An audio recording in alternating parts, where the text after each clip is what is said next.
All right, we're live. How's it going, Adam? Pretty good. Happy Thursday. We've made it, right? Thursday, we've made Maybe it. Friday. Friday. And this was great. Today's topic is awesome, and it's actually a request from one of our Mm. contacts. This contact's spouse got ordered back to the office. Ooh, okay. Right? And there's like this huge uproar because they went from like being super flexible, like being able to do the hybrid thing, to thou shalt go back to the office. And they stated it to be because the culture. And how many times have we heard this year? Right? hmm Yeah, So I think, I don't know, like clearly something happened, right? They tried it, something wasn't working, somebody got grumpy with it, a mistake was made, some kind of quality issue or a pattern of them or whatever, right? Someone didn't like it, wanted to return the way it was. And fair enough, the way it was working pretty well, right? And now we go hybrid, and now we've got this whole new concept of flexible, and now all of a sudden like, things like accountability become more interesting conversations. I think, right? right? And Which I was actually have, episode 2. what's that? Yeah, Which was exactly, episode 2. right.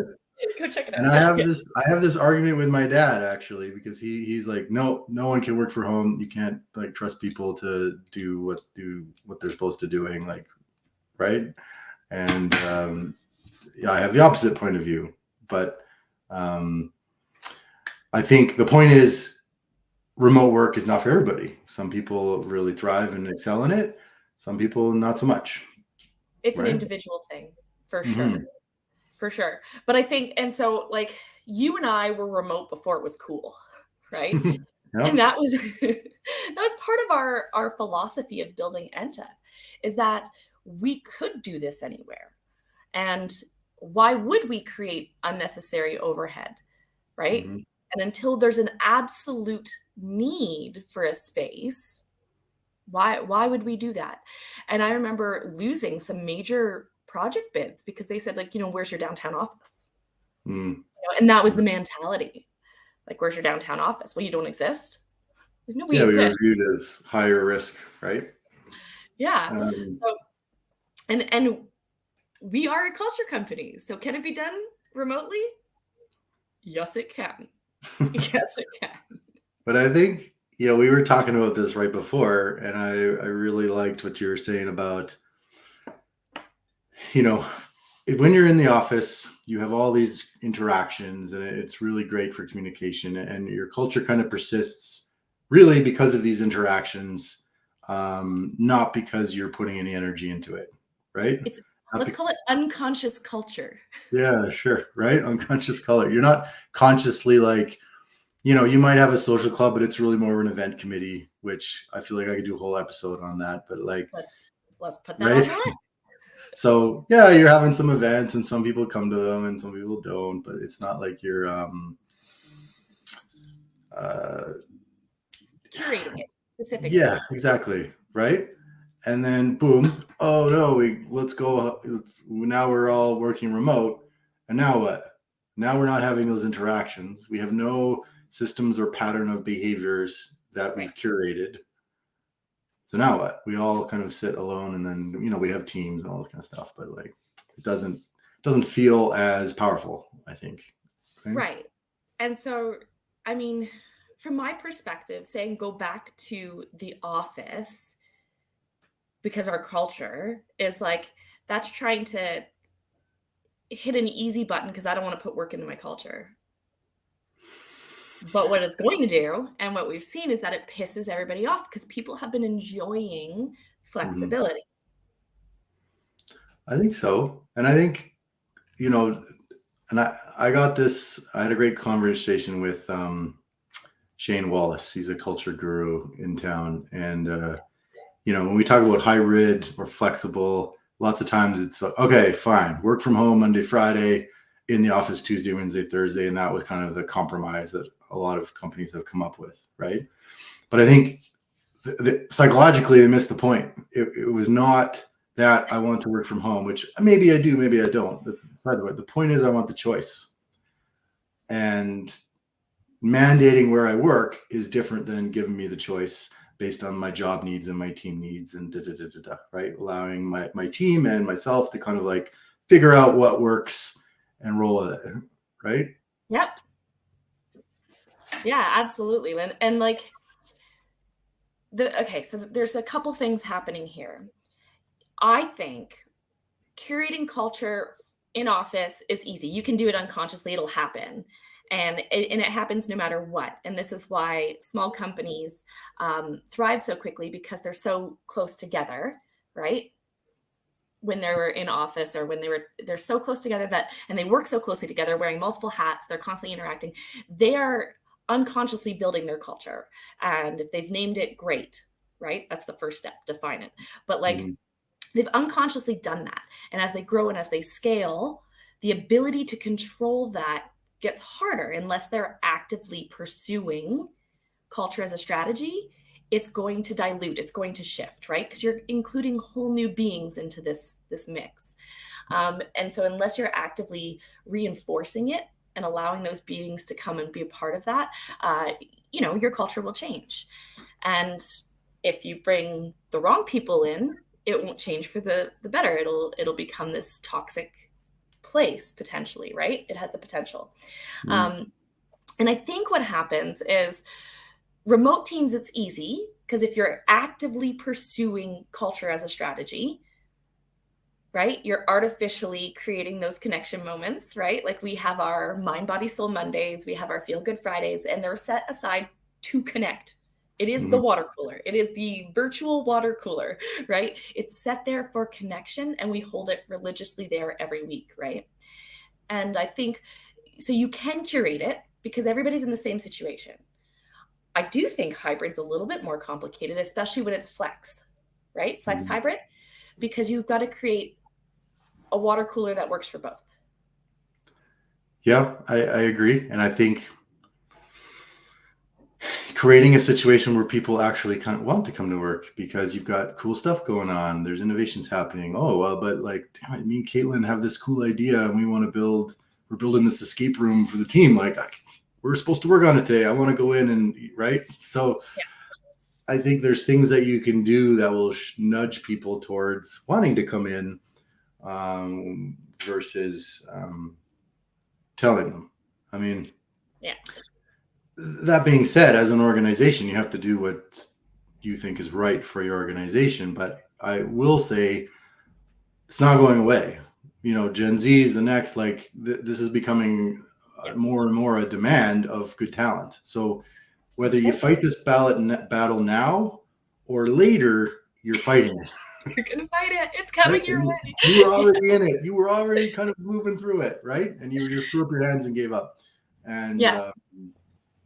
Well, I, and that's what's happening with this contact of ours. They're the company, the spouse was saying to them that, people are considering leaving mhm.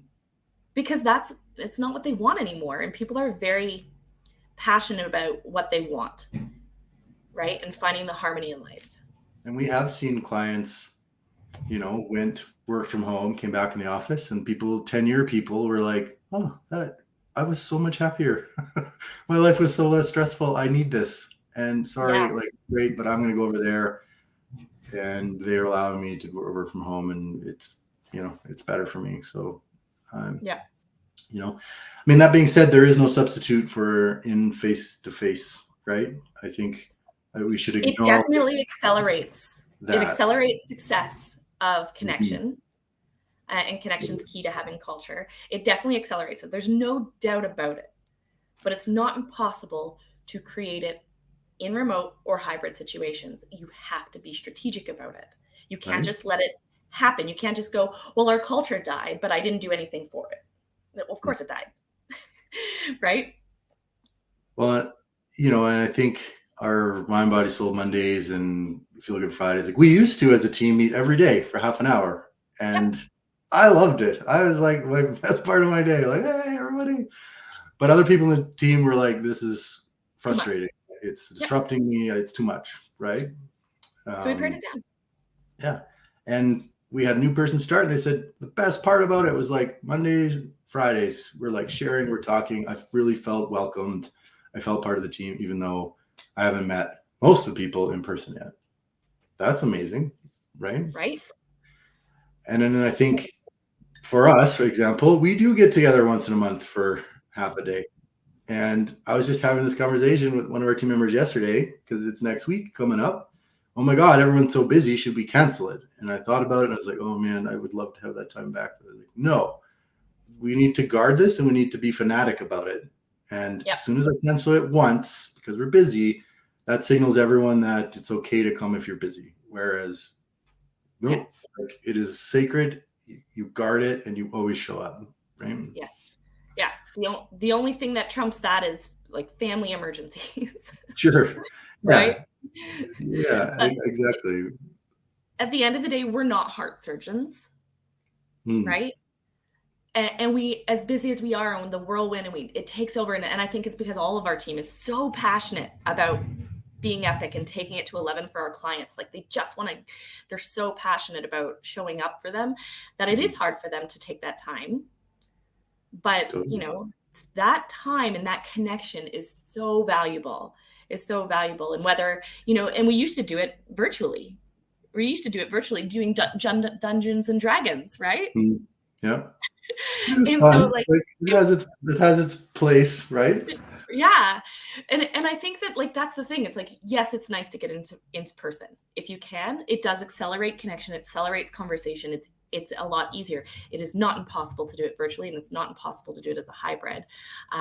You have to be creative. You have to put time and effort into it, right?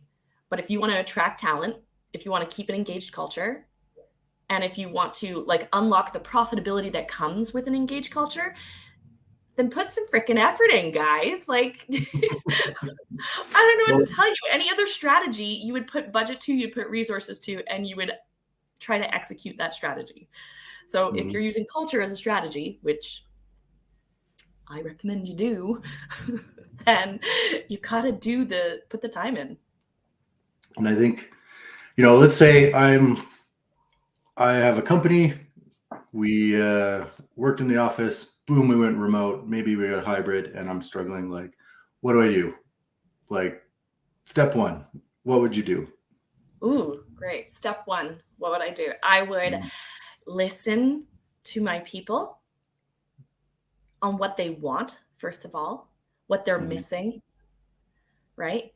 And I would get their ideas on how to do it, because it's not up to the leader only to define how the culture is. You know, to say as a team, hey, what ideas do we have? Let's try something. It's okay to try something and change it. We used to do online Dungeons and Dragons. It stopped working because not everybody was engaged into that game, right? And everybody wanted to meet in person at some point. Okay, we shifted. It's okay to shift, but you have to make sure you set the time. The time, that slot is sacred. What you do with it can shift and change. So the first thing I would do is ask our people, how do you think we can keep a strong culture and still keep that flexibility? And I think whatever they come back with, they're going to come up with some cool ideas that you're like, all right, let's try this one. But then you as leader have to show up. You have to be the first one there, ideally, right? Yep. And I think what I would do then is I would consider who my key influential people are in my organization. And that could be people with authority or without, just people that have influence. And I would go to them and I would personally explain to them why I think it's important for them to attend, and ask them, unless they have some reason they can't, like, can you please show up? And I would strategically behind the scenes engage key people to come, because it's not me as the leader that's going to sell the masses. It's them. It's the early adopters, right? Right. So, it's amazing how much more influence you have peer-to-peer. And the difference between influence and authority, we could put that on the list too. We can talk about that later, because that is a whole psychological unpacking that is huge, I think, is that influence versus authority piece. But I think you're right. Like, get your team's input. If you tell them the vision as a leader, that's your job. Explain the vision. We'd like to have an engaged culture. I'd love to make sure we keep a strong connection through this flexible work. What's your idea on how we can do that? Right? Get their ideas on how to do it. They'll have ideas. But at the end of the day, like, you've got to trust your people. And if you don't, if you let it just go, if you're like, well, it's the people's job only, and I'm not going to try to guide them, Mhm. right? You don't have to solve the problem, but to guide them to that vision, you're going to end up with pockets of success, but pockets. I Yeah, I like that, and I think it's important to note that when we started our connection moments, like Mind Body Soul Mondays, it was a bit awkward, right? Oh, so awkward. But we put a kind of a loose structure around it. Here's what we're going to talk about in this time, Yep. right? And then you were good at this, but being like super vulnerable, like crying even, right? And people were like, "Oh, okay, like I can get in on this, right?" So, But that took time. Like, I think it was like 3 months of doing it before people started opening up, right? And it was, but we still kept it going. We didn't give up on it. You know, they still liked chatting, right? But it was very surface level. And it wasn't until, you're right, I got vulnerable and was talking about how I had a really rough weekend one time. You know, I was dealing with a whole bunch of stuff, and the powerful thing was out of that is, you know, the whole team messaged me afterwards individually. What can I do to help you? How can I support you? Is there anything I can take off your plate? The amount of love I felt from my team was like so huge. And it, like, that was just amazing. And then, you know, a few weeks later, it was somebody else on the team who opened up and they needed support. And my gosh, like, that's what this is about. That's what life is about. That's what I call work life harmony. It's not balance. It's not one or the other. You're not on the opposite ends of a teeter totter. It's harmony. It's like, you can show up as your whole self. We want you to. I like that. There's another whole topic, right? This is just going to be the topic Yeah. instigation But I think conversation. I have heard of, it's like Friday afternoon, grab a beer, let's hang out, because that worked in the office, right? A lot of companies have that culture is like Friday, Yeah, 3 o'clock, there's popping beers, you can come hang out. And that totally. really worked. And you do it virtually and you're all kind of on teams. And what happens is like everyone's obviously working. So I think back to the point is like you need some kind of structure, whether it's a game that you're playing or whatever, like that will kind of interest people. Oh, it's a game. Like what is it? What is it? Is it questions? There's lots of stuff out there that have interesting engagement questions you can ask, pose it to whatever. There's a million ways to do it, right? But the point is, don't just host the barbecue, right? What is the ROI? What are you trying to achieve at this connection point? Yes. If it's connection for the sake of connection vulnerability, then great. Be vulnerable. Create a space for vulnerability to occur. If it's celebration, Feel Good Fridays are a little bit more about celebrating the week. It's a little kind of upbeat, happier. That's what that's for, right? They have slightly different reasons for existing. And we've kind of let them evolve as new people have joined and that kind of thing, right? Yeah. And I think that it's the balance between structure and fluidity, Mm-hmm. right? Mind, Body, Soul Mondays, we talk about our weekend and how we like did things to support our mind, body, and soul, or did things that probably weren't great for our mind, body, or soul, right? We talk about that openly, like, oh, you know, this is really good for my soul, probably not so good for my body, Yeah, right? mine doesn't get a lot of love on the weekends, is what I general Right? pattern. Totally. But like, that's, you know, we keep the structure because we want to, one, talk about how we're feeling at the beginning of Monday. So I know if Adam has a full battery or half a battery, right? Mm-hmm. Right. And that gives me insight on how I need to show up to support Adam or vice versa, right? There is a goal out of that. Now we know how to support each other as a team. We know how full our batteries are or how we're feeling, right? Mm-hmm. And that is valuable information for us to be able to communicate better, to collaborate together, right? So there is a goal out of it, but, you know, we're not going to be like, you've got 1 minute and go, right? Like, no, it's a conversation. We laugh, we joke, we, cry, we support each other, we have in-depth conversations, and we allow it to happen.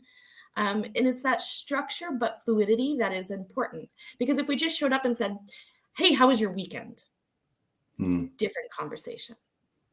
Well, and I actually wrote about this in my chapter of our upcoming book on all this stuff. Ooh, Like, shameless plug.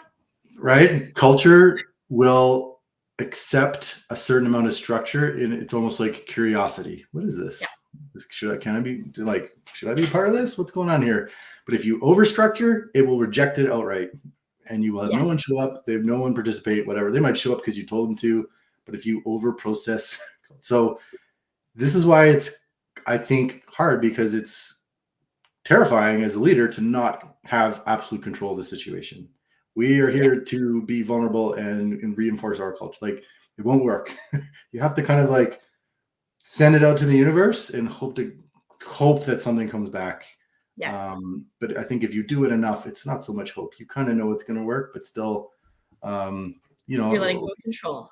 a lot of this stuff we do, I'm like, we're teeing it up and we're like, let's see if this works. Right? Well, and that letting go of control is where a lot of the senior leadership is struggling, because their experience probably 9 times out of 10 has been a command and control style of leadership, right? You do, I say you do. Like, jump how high? Like, this is it, right? And so you shifting, because we've shifted because of the next generation, pandemic, everything has shifted. They've had to let go of so much control, and it's scary and it's hard, right? And they're feeling vulnerable because they have to now trust, and they're worried that their upper management's going to come down on them, right?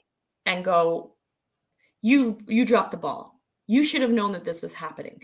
So they're feeling anxious as well, and they're feeling vulnerable because they're supposed to be controlling this and they don't have the control anymore. Yeah, I think that sums it up, right? Like, so boom, back in the office. And you can marry that to financial statements and come up with reasons why it's best for calling, but like, ultimately, emotionally, the emotional driver is something around what you're talking about, right? Totally. And I think that's the key with this culture stuff, right? Is we always take intellectual solutions to emotional problems, and boom, in person, great, we emotionally connect. We just do it as human beings. We just talk and we connect and we laugh and we joke and we blah blah blah, blah. Yep. And like, put us into a remote environment now all of a sudden we have to add like kind of like intellectual structure to something, and we kind of don't know what to do it, because maybe we haven't established that trust already, or maybe it's just kind of weird for people or whatever, right? Like, you're messing with people's emotions, and that is always messy, right? Yeah. And you know what I think is really relevant too, and I know we only have 5 minutes left, and this might be a whole nother conversation, is like, before you could tell what somebody was doing because you could walk by their desk and check in on them, right? You weren't forced to analyze the behaviors and the outputs for performance, right? You could do those check-ins. You could see that they were in the office, and that was like a good enough. Like, yep, they showed up, right? And how many times you hear about leadership going, well, that person's always late. Well, did they get the job done? Right? They were taking the easy way out of an analyzing performance, right? Just by like butts in seats. But it's so much more than that, right? It is harder as a leader. Yes, leadership, I empathize. It is harder as a leader to understand performance remotely.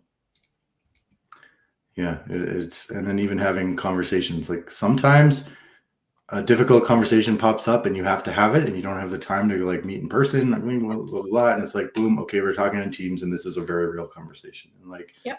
kind of sucks, but like, that's what we got. So yeah, your how you communicate becomes even more critical, right? And the timeliness of it and all that kind of stuff, right? Yeah. Well, you're not popping in and being like, hey, how's that going? You don't have the check-in moments. So your accountabilities need to be so clear. Your expectations need to be so clear. And I think it definitely brought to light how much we as leaders are not clear at communicating our expectations and our vision. Right? Right? 20 times in 20 different ways, right? 20 different ways. And and it's like, yeah, that was episode 4. Yeah. That was the episode 4 on communication. Well, you remember during the pandemic, we started interviewing experts in various things, HR, Yes. whatever, safety, environment, policy, blah, blah, blah, blah, blah, right? We'd interview and be like, all right, now that everyone's like remote, like what should people do differently? And we asked all these questions, and I was surprised. Every single person said the same thing. Like, well, you just do it the same way you were doing it before, but now you just use different tools. And what that illustrated to me was that like your performance management program sucked. And now we're virtual, and you can see how shitty it was because it's not being filled in with the water cooler, right? Yeah. Or your project management process was shit. You're a good project manager, but you were interacting with other project managers and you were kind of coordinating naturally like that. And now you're remote and you realize that actually we have no defined process, or we haven't trained, like, right? It just like the holes became obvious. Glaringly right? obvious. Yeah. And the easy fix is back to office. Right? Yeah, totally. The harder fix is like, how do we make this work? How do we remain flexible? How do we give this gift to our employees to be a workplace where they feel trusted, they feel clarity, they feel like they're contributing, and they feel engaged? How do we create, like, that's a lot harder. That is a lot harder. Well, and you could be creative, right? You could, I don't know, maybe you challenge your team, right? You got a staff of 100 people. Like, okay, everyone, we're going into the office for the next month, but we're going to come up with how we're going to work together remotely. And if we're not convinced at the end of that it can work, we're going to stay until we've done it. I don't know. I'm just spitfiring here, like how you could potentially be creative around this stuff, right? Yeah. So I think there's always in life extremes, right? Office, at home. The answer is usually in the middle. It's usually in the middle, Right? and it's going to be hard. Like, don't kid yourself as a leader. It's going to be hard to keep the culture going. You're going to have to be strategic. You're going to have to create these artificial, awkward water cooler moments. But I mean, you got to just give it some time because it will get less awkward, right? Mhm. And it'll turn into something that people look forward to, and it'll evolve as long as you listen to your people, right? And you can create an engaged culture remotely, and you can do it hybrid. But if you let it be and you're not strategically actively doing the things to put those like bumpers along your bowling alley, if you will, to guide the ball down, if you don't have that, you're going to end up with pockets of success, and you might end up with clicks. And we could do another topic, put it on the list: clicky culture, right? And how it can destroy the whole organizational culture, because it's a thing. It's high school mean girls all over. We've seen it before. Right? You know? Absolutely. Okay. We have 1 minute. What do you want to wrap up? How can somebody get started, in your opinion? In my opinion, well, let's go back to what we came before. One, ask your team. Like, truly ask them and listen. However you want to do it, right? So, don't try and make it this big onerous thing. Just ask them, listen, see what they want to say, right? 2, structured but flexible. Mm-hmm. Right? Yeah. Like a balloon. Yeah, try it. See what happens.